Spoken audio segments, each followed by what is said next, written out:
സ്വാമിയേ ഓ സ്റ്റഡി ആണല്ലോ. ശരണമയ്യപ്പ. പക്ഷെ എനിക്ക് ജിൻഡോ ജോണിനോടൊരു ചോദ്യമുണ്ട്. എന്താ ജിൻഡോ ജോൺ, നോക്കൂ, ഈ സർക്കാർ അധികാരത്തിൽ വരുന്നതിന് മുൻപ് ഈ കരാർ ഉണ്ടായിരുന്നത് കൊണ്ടാണ് ഇത് നടപ്പിലാക്കുന്നത് എന്ന് നിങ്ങൾ പറയുന്നു, ശരി? അതെ അതെ. പക്ഷേ കരാർ വരാനിടയായ ഒരു സാഹചര്യമുണ്ട്. 2015 ഈ അരുവിക്കരയിലെ ഉപതെരഞ്ഞെടുപ്പ് ഉണ്ടായിരുന്നില്ലെങ്കിൽ കോൺഗ്രസ് ഈ ഒരു കരാറുമായി മുന്നോട്ട് പോകുമായിരുന്നു എന്നൊരു രാഷ്ട്രീയ ചോദ്യമുണ്ട്.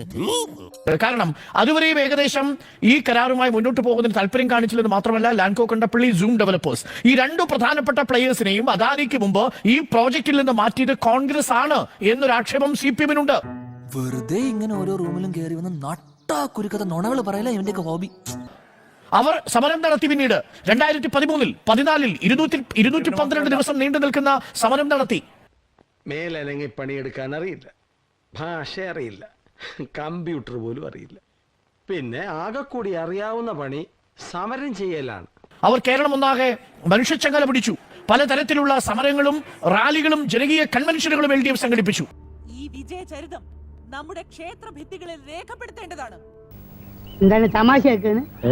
അല്ല തമാശയാക്കാണ്, അങ്ങനെ ആക്കണ്ടട്ടാ.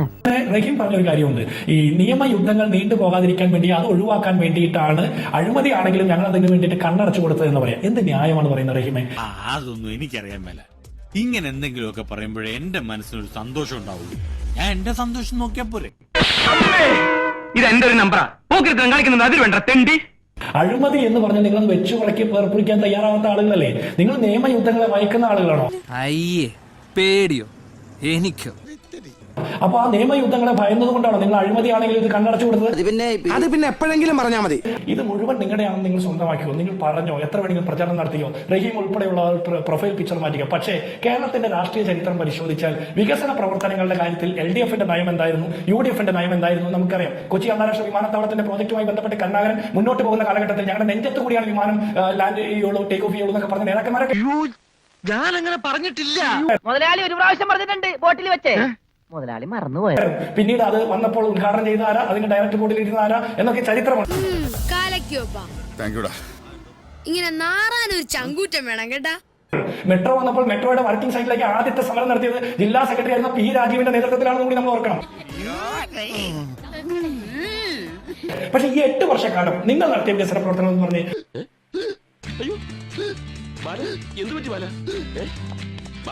സാധാരണക്കാരന്റെ അടുക്കളയിൽ പോയി മഞ്ഞ കുറ്റിയിട്ട് നടത്തിയ ആ പ്രവർത്തനം ഏത് കേരളയിൽ വേണ്ടിയിട്ട്, നവകേരള സദസ്സിന്റെ യാത്ര അല്ലെങ്കിൽ കേരളീയം, അല്ലാതെ ഈ 8 വർഷക്കാലം നിങ്ങൾ കേരളത്തിന്റെ വികസന പ്രവർത്തനത്തിന് വേണ്ടിയിട്ട് നടത്തിയ ഒരു മെഗാ പ്രോജക്ട് പറയാൻ റഹീമിനുണ്ടോ? അഡ്വക്കേറ്റ് റഹീം, എന്റെ നമ്പരായി, എനിക്കുള്ളത് മേടിച്ചിട്ട് വരാം. അത്രയും സമയം എനിക്കും ഇന്റർവെൻഷൻ ഇല്ലാതെ തരണം, അതാണ് നീതി. കൂടുതൽ ഡെക്കറേഷൻ ഒന്നും വേണ്ട. ഞങ്ങൾ കേരളത്തിന്റെ വികസനത്തിനാണ് പ്രാധാന്യം കൊടുത്തത്. അധികാരത്തിൽ വന്നിട്ടല്ല, അധികാരത്തിൽ വരുന്നതിന് മുമ്പ് തന്നെ അത് പറഞ്ഞിരുന്നു. വെറുതെ ചിരിപ്പിക്കരുത്. 8 ആവശ്യങ്ങളായിരുന്നു സമരസമിതി അവസാന ഘട്ടം ഉന്നയിച്ചത് ഈ പറഞ്ഞ സമരത്തിൽ. ആ 8-ൽ 7 കാര്യങ്ങളും സർക്കാർ സന്നദ്ധമായിരുന്നു. മാധ്യമങ്ങളെല്ലാം റിപ്പോർട്ട് ചെയ്തതാണ്. അതിന് കാശുവല്ലമോ? എനിക്ക് തോന്നുന്നു അരുൺ അത് 24-ലായിരുന്നു. നിങ്ങൾ എല്ലാവരും ചർച്ച ചെയ്തതാണ്. 8 കാര്യങ്ങളും സന്നദ്ധമായ സർക്കാർ, പക്ഷെ ഒരു കാര്യത്തിൽ വിട്ടുവീഴ്ചയില്ല എന്നാണ്. ഭയങ്കരം തന്നെ. ഒരു കാര്യത്തിൽ അത് പദ്ധതി നിർത്തിവെക്കാം എന്നുള്ള ആവശ്യത്തിലായിരുന്നു.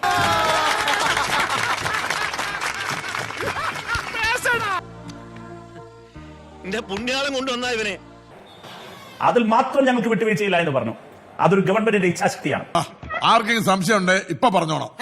ആ ഇച്ഛാശക്തി ഞങ്ങൾ ഇരുമ്പ് ഉരുക്കുമുട്ട് ഉപയോഗിച്ചല്ല നടപ്പിലാക്കിയത്. എന്നിട്ട് നന്ദിഗ്രാം ഞങ്ങളെ ഓർമ്മപ്പെടുത്തിയവരുടെ മുമ്പിൽ ഒരു തുള്ളി രക്തം വീഴാതെ, ഒരു വെടിയുതിർക്കാതെ ഞങ്ങൾ ആ പദ്ധതി അവസാനിപ്പിച്ചു. കേൾക്കാൻ നല്ല രസമുണ്ട്. നിങ്ങൾ പള്ളിത്തർക്കം പരിഹരിക്കുന്നതിന് വേണ്ടി എന്റെ ഓർമ്മ ശരിയാണെങ്കിൽ വരാപ്പുഴയിൽ അത് പോലീസിനെ നിങ്ങൾ കയറൂരി വിട്ടു. നിങ്ങളുടെ പോലീസ് നടപടി എന്തായിരുന്നു? വളരെ സെൻസിറ്റീവായ ഒരു പോയിന്റിൽ വെച്ച് എന്തും സംഭവിക്കാമെന്ന് എല്ലാവരും കരുതി നിൽക്കുമ്പോൾ ഗവൺമെന്റിന്റെ ഒരു മുഖ്യമന്ത്രിയുടെ ഇച്ഛാശക്തി എന്തായിരുന്നു? ആൾക്ക് തീരെ വിദ്യാഭ്യാസം വിവരമൊന്നും ഇല്ലേ, വിഡ്ഢിത്തിരെ പറയുള്ളൂ തെണ്ടി. ഗവൺമെന്റ് ഇച്ഛാശക്തി നിങ്ങൾ നോക്കൂ. ഇതേ നിലപാട് എന്നോട് നേരത്തെ വികസനത്തിന്റെ കാര്യം ചോദിച്ചല്ലോ. അത് ഇനിയൊരു ദിവസമാകാം. പോയി കിടന്നോളൂ.